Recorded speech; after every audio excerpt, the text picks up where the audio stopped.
Okay, ma'am, tell me exactly what happened. We got up this morning and he's not waking up. I shook him and he's not waking up. How old is he?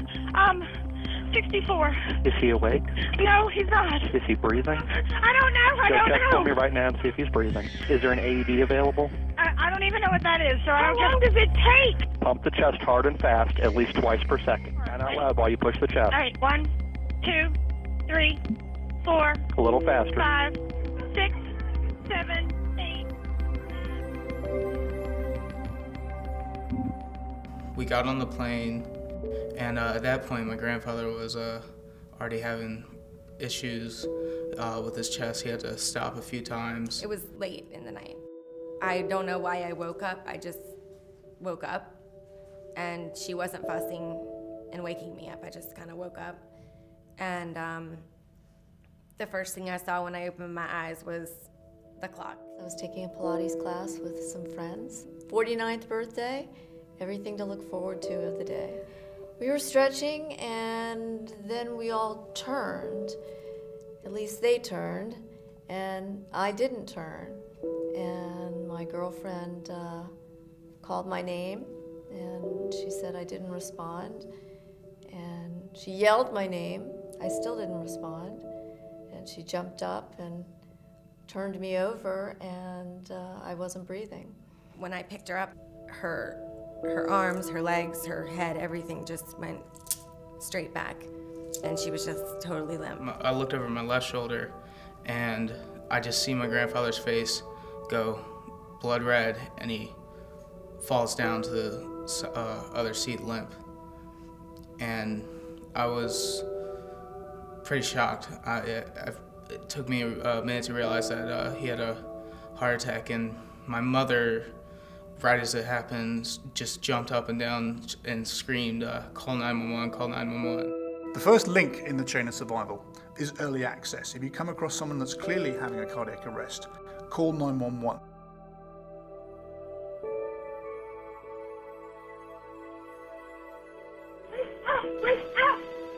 Nothing's happening. Keep pumping his chest. This will help him until they get there. He's turning blue. Keep pumping his chest. It's 600 times or until help arrives, okay? Okay, start over. Just keep pumping his chest. 1, 6, 7, 8. The paramedics are here. I'm going to let you go talk to them. Thank you for your help. You did a good job. Thank you, Bob. All right. You know, I'm kneeling down over her and looking at my husband, you know, just counting, and he's just doing the compressions. The emergency medical dispatcher may well have got you to start CPR already, or indeed you may have started delivering CPR yourself.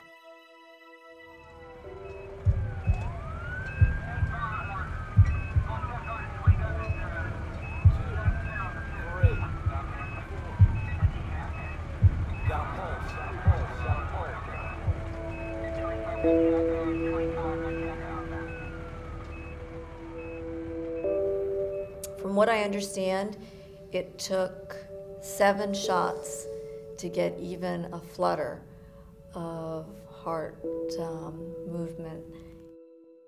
If you can access a defibrillator, go and get it. Be prepared to use it. Early defibrillation is absolutely key in the chain of survival and may well lead to a good outcome.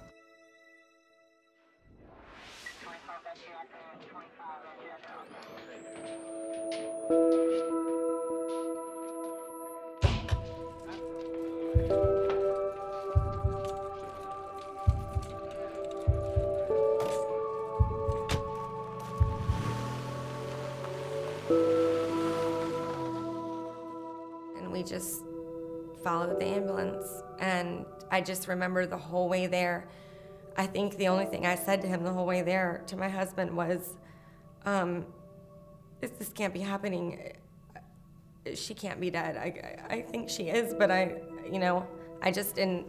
was just kind of in shock. Once the emergency services arrive on scene, and that can be either an ambulance crew or indeed a first responding fire crew, we'll take over with advanced life support.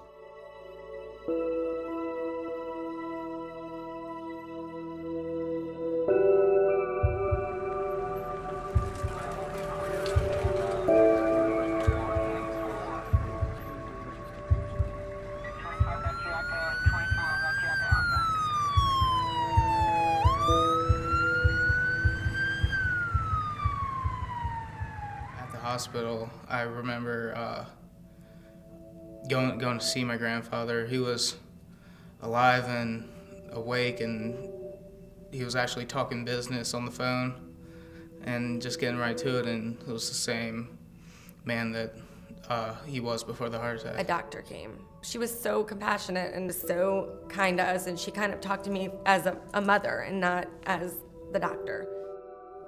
Once we've done our job on scene, we're going to rapidly transport the patient to the emergency department, potentially through to the coronary care unit, and hopefully to discharge out of the back door of the hospital.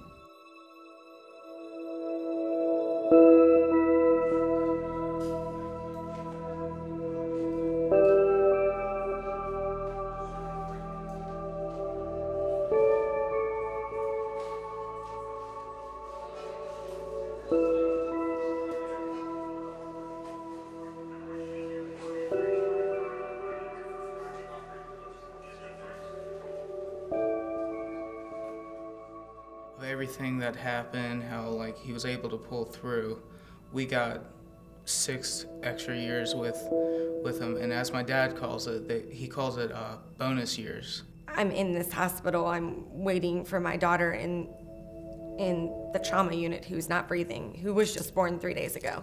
A priest friend of ours administered last rites to Susan. I saw in my daydream the doors burst open, and Layla, who is now like 3 years old, comes running through the doors, and she's got on this beautiful pink frilly dress and pigtails, and she just runs. There's no wheelchair, there's no walker. She just runs all the way down the hall, and all the nurses and doctors that were taking care of her were at the end of the hall over by their nurse's station, and Layla says, "See, look, I'm okay, I'm fine." They looked at the little monitor and they saw a blip, and they knew that it was going to be okay. Layla just turned 3 last month, and we went out and bought her extremely pretty pink frilly dress, and we put her hair in pigtails, and we had a huge princess celebration.